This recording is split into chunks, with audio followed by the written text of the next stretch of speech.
kali ini saya akan membahas dampak dari virus corona atau COVID-19 terhadap bisnis dan perdagangan di dunia.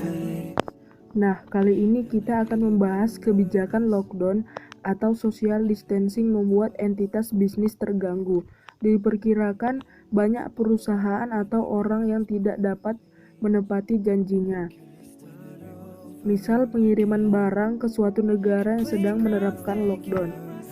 Dengan kata lain, kemungkinan besar banyak kontrak perjanjian transaksi bisnis atau kegiatan yang tertunda akibat penyebaran wabah COVID-19.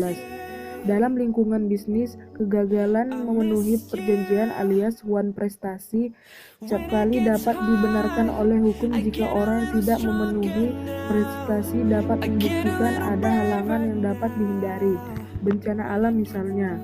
Nah, berdasarkan ilustrasi ini, coba kalian analisa kira-kira apa yang akan terjadi dalam kegiatan bisnis atau persaingan bisnis berkaitan dengan kondisi ini. Nah, kita akan membahas dampak dari COVID-19 ini terhadap kegiatan bisnis di dunia atau di Indonesia.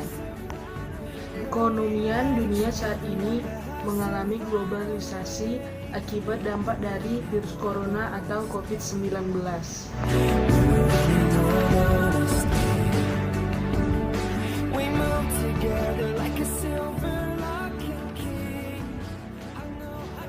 Akibat pengaruh virus COVID-19 ini, banyak kegiatan bisnis atau produksi dan industri terhenti.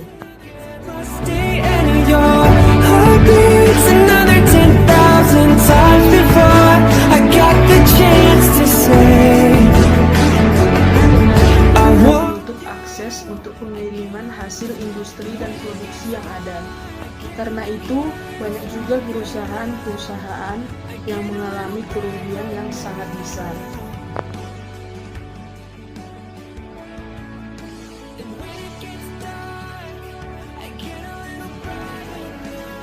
Penyebaran virus COVID-19 yang kian parah membuat sejumlah negara terpaksa melakukan penutupan wilayah atau lockdown. Nah, ini mengakibatkan distribusi barang dan jasa juga akan terganggu.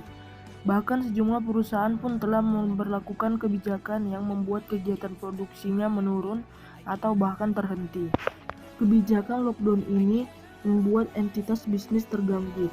Dalam lingkungan bisnis, kegagalan memenuhi perjanjian alias one prestasi acap kali dapat dibenarkan oleh hukum jika orang yang tidak memenuhi prestasi dapat membuktikan ada halangan yang tidak dapat dihindari. Biasa disebut force majeure. Force majeure yaitu merupakan suatu halangan di mana salah satu pihak tidak mempunyai kemampuan untuk menghindari halangan itu walaupun sudah melakukan upaya yang terbaik. Halangan ini dapat dikatakan force majeure ketika regulator memberlakukan hal tersebut. Regulatornya mungkin saja presiden atau gubernur. Meskipun para pihak yang terlibat dalam suatu transaksi bisnis tidak pernah memperjanjikan kondisi pandemik COVID-19 sebagai bagian dari force majeure, pembebasan itu tetap berlaku berdasarkan pasal 1245 KUHP Perdata. Begini isinya.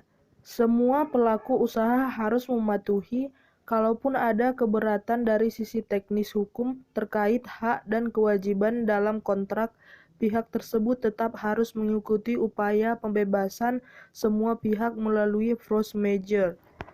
Jika dilihat dari segi posisi khusus, dikenal pula force majeure relatif yang unsurnya difficulty atau kesulitan, dan force majeure absolut yang memiliki anasir impossibility atau ketidakmungkinan.